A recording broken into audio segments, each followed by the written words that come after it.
Tá com vocês neste vídeo sobre a vitória do Ceará sobre o Fortaleza pelo Clássico Rei. É o segundo clássico que a equipe do Ceará vence o Fortaleza. E é muito interessante a gente parar para pensar alguma coisa aqui, né? Algo aqui que aconteceu nessa partida e também no outro clássico, né? A disposição tática da equipe do Ceará foi algo ímpar. A disposição tática da equipe do Fortaleza foi permeada pela preguiça, foi permeada pelo sono, pela modorra, enfim, e também pela, né, assim, por viver da glória do resultado do meio de semana. Porque na prática foi isso que aconteceu no Castelão. Nessa partida que é de se lamentar bastante a questão da briga, né? Da briga que aconteceu ali na torcida do Fortaleza, né? Que o comentarista inclusive falou, né? Tava falando que é isso que impede as duas torcidas, mas parece que a briga foi na própria torcida do Fortaleza, né? A lamentar. E, sinceramente, gente, é para parabenizar o Ceará por essa partida, por esse jogo, pela maneira inteligente como jogou. E é para lamentar, né? Para se lamentar a maneira como o Fortaleza repetiu erros, né, cometidos no primeiro Clássico Rei, né? É impressionante como o Ceará foi do mesmo jeito, gente. Aplicou a mesma receita. E quando aplica a mesma receita, o adversário, por já conhecê-la, deveria ter, na verdade, antídoto, né? Aplicar um veneno para essa... Mas não foi o que aconteceu. O Mourinho monta uma equipe com dois pontas velozes, né? O Eric e o Janderson. Eles deitam e rolam no primeiro tempo, sobretudo, principalmente o Eric, né? Que tem como seu marcador, né, o garoto Samuel. Samuel é um jogador realmente muito interessante, que eu gosto muito, mas improvisado nesse setor esquerdo aí, eu fico pensando, por que não colocar então o Crispim, que tem muito mais experiência com aquele setor, né? Eu também não entendo essa prioridade do Vojvoda ao Caleb para jogar no meio de campo, quando, na minha opinião, o Samuel também pode responder à altura ali. Então o garoto foi improvisado ali, e na minha opinião, ele precisou se preocupar muito mais com o Eric, e marcar o Eric do que criar, e ele não teve muita função criativa nesse jogo. Fez um jogo ruim, muito nervoso, inclusive, poder ter sido expulso da partida ali no segundo tempo. Aliás, né, o árbitro é ridículo, sempre foi ridículo o tal do Pombo, né? É horroroso o tal do Pombo, mas infelizmente ele sempre aparece aí né, nos jogos aí, né? A gente viu ali, por exemplo, a disposição do Vojvoda em geral uma equipe alternativa, com dois centroavantes que precisam muito da bola, sobretudo quando o Lucero, né? Ele joga com o Romero, parece que ele fica muito mais, joga muito mais, né? Tranquilo quando ele está dentro da área. A movimentação dos dois jogadores acaba não sendo das melhores quando os dois estão juntos, né? E o que acontece? Essa bola precisava chegar para eles. E aí você tem o Caleb na criação. O Caleb ficou sobrecarregado nessa função. Por quê? Porque, por um lado, tinha o Samuel, que a ideia era que também ajudasse na criação, mas ele tinha o Eric, que tinha que se preocupar apenas com o Eric, né? E tinha o Caleb que ficou sobrecarregado. O Caleb é um jogador realmente... em alguns aspectos excepcional, um jogador muito criativo, muito inteligente, mas ele tem um problema, gente, que foi o problema pelo qual o Galo o deixou à disposição para ser emprestado, porque se ele realmente já tivesse corrigido esse problema no seu jogo, certamente não teria sido emprestado pelo Galo ao Fortaleza, que é a irregularidade, uma irregularidade que ele consegue praticar de jogo para jogo, muitas vezes, ou mesmo dentro da própria partida. E a gente percebe isso. Ele tem uma tendência a sumir da partida durante vários minutos, né? E isso é realmente um problema muito sério com o que o Vojvoda vai ter que lidar, já que o Vojvoda gosta tanto, aparentemente, do Caleb, né? É um jogador que tira alguns coelhos da cartola. No segundo tempo fez uma jogada maravilhosa ali e deu a bola para o Lucero, que colocou na trave. Aliás, gol perdido do Lucero, vamos deixar claro. Agora, o Caleb realmente ele tem essa irregularidade, precisa corrigir isso daí. O fato é que a bola não chegava, né? Então, o Fortaleza não era criativo, né? A bola não chegava e você tinha ali na cabeça da área dois volantes, né, de marcação por excelência, né? Então você tem uma equipe alternativa que já vai ter dificuldades, na verdade, para jogar, porque não são os caras que jogam sempre, e você vai ter dois volantes, né, brucutus, permitam-me o termo, né, para tentar marcar. Não marcaram absolutamente nada, não marcaram nada, não marcaram ninguém. A gente pode olhar para o jogo do Samuel e falar, o garoto foi muito mal na marcação do Eric. Isso não deixa de ser verdade, mas não é toda a verdade, porque parte dela tem a ver também com o fato de que ele não recebeu apoio, não recebeu cobertura, não recebeu ali sustentação de um desses dois volantes aí, que foram para campo justamente para isso, e que não conseguiram fazer nada em termos de marcação. Estão mal, gente, muito mal, tanto o seu Lucas Sacha, como também o seu Zé Welles. O Zé Welles, inclusive, que começa a ficar também nervosinho demais, começa a fazer o tal, umas faltas ali que não ajudam em nada. Poderia ter perfeitamente complicado o seu jogo hoje, poderia ter recebido cartões, né? A mesma coisa a gente fala do Sacha, não em termos de nervosismo, aí não tem problema, é um cara com a cabeça muito boa, mas é um cara que não tá jogando nada, gente. Esses dois jogadores, eles precisam entregar muito na marcação e no esforço, porque fora disso, não são grandes coisas como jogador de futebol, né? Então, na verdade, eu acho que o Zé Welles é um dos caras que mais está jogando nessa temporada pelo Fortaleza sem merecer. Então, do que adianta você ter a ideia de colocar dois brucutus ali para marcar se eles não estão marcando ninguém? Então, na minha opinião, aí, o Voivoda precisa repensar essa questão aí desses dois volantes marcadores jogando juntos, porque a equipe perde completamente a criatividade.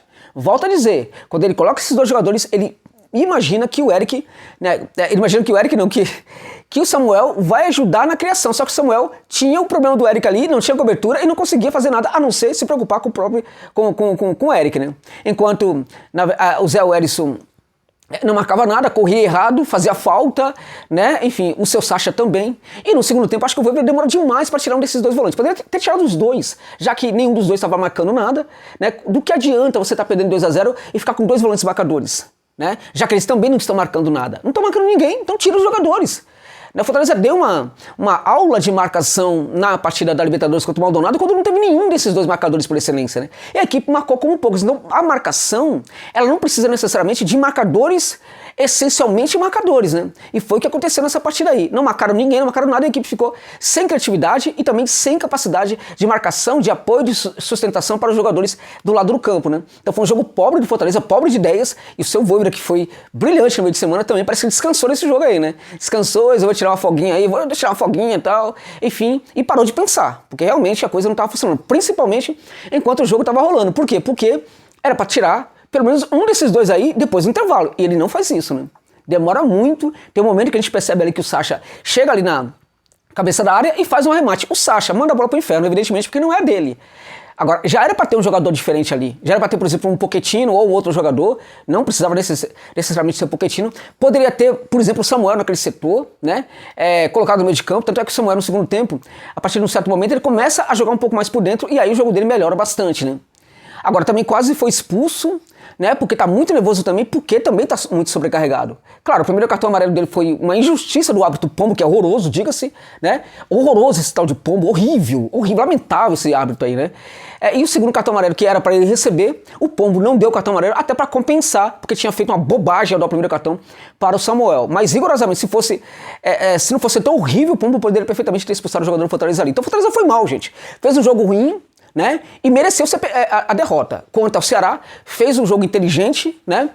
Com vários jogadores assim, se destacando muito na entrega, na disposição. E acho que o grande ponto desse jogo aí foi a questão da disposição, da entrega da equipe do Ceará, que entrou em campo, gente, sabendo que era um jogo de campeonato, enquanto o Fortaleza entrou para jogar um jogo qualquer. E isso faz muita diferença, né? E é a segunda vez que isso acontece. O Ceará entra com a faca entre os dentes, né? E o Fortaleza lá achando que vai fazer gol a qualquer momento. É clássico, meu amigo. É um campeonato à parte. Vamos jogar bola. Quem entendeu isso foi o Ceará, de novo, né? Entra com uma intensidade absurda, faz o primeiro gol, tenta fazer o segundo, consegue fazer o segundo gol, e aí o Fortaleza não tem mais o que fazer na partida. Porque o Ceará, e eu conheço o trabalho do Morínigo, vai marcar muito bem qualquer dos seus adversários, sobretudo quando estiver à frente do marcador. Principalmente quando tiver 2-0. Né? E sinceramente, durante muito tempo ali da partida, o Ceará poderia ter feito o terceiro gol. Claro que depois, no segundo tempo, até com alguns titulares, o Fortaleza melhora bastante, mas não o suficiente para conseguir chegar ao gol de desconto e possivelmente ao gol ali de empate. Então foi uma vitória que faz justiça ao empenho, à luta e ao jogo tático inteligente da equipe do vovô, né? Realmente a gente precisa falar isso. De novo, você teve um técnico que ficou estudando aí o Fortaleza, enquanto o Fortaleza entrou para jogar um jogo qualquer. A gente teve em campo jogadores jogando um campeonato por um time, enquanto os jogadores do outro time estavam ali tentando, qualquer hora a gente consegue fazer o gol. Não vai fazer, não é assim que vai funcionar. Foi o segundo Clássico Rei, perdeu o segundo Clássico Rei. O que importa muito para o Ceará é que essa vitória continua empoderando esse trabalho do Morínigo, que hoje eu acho que é inquestionável por parte de todos os torcedores do Ceará. Importa para o Fortaleza o fato de que este Clássico Rei não determinava ali uma situação favorável não em termos de classificação à próxima etapa da Copa do Nordeste. Então nisso aí tudo bem. Ou seja, em teoria nunca é bom perder o Clássico, né? Na prática nunca é bom perder, né? Agora em teoria, né? Perdeu quando poderia perder. Vai ter provavelmente outro encontro aí, outro Clássico Rei pela Copa do Nordeste.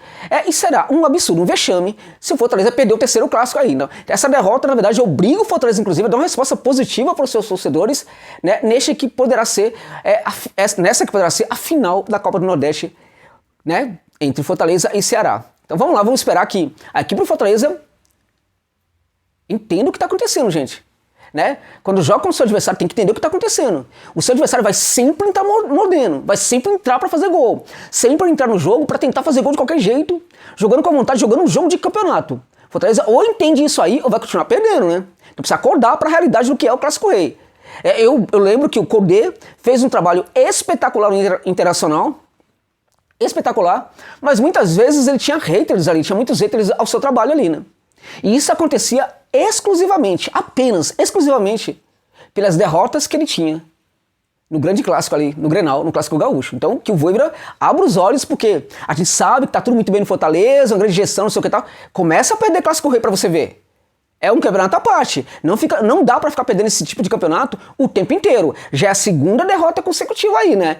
Vejamos como é que vai ser no próximo encontro, que pra mim, imagino que seja o encontro da final, entre essas que são as duas melhores equipes do futebol do Nordeste no momento, as duas melhores equipes aí pra disputarem a final, e acho que vão chegar à final da Copa do Nordeste, tá bom, gente? É isso.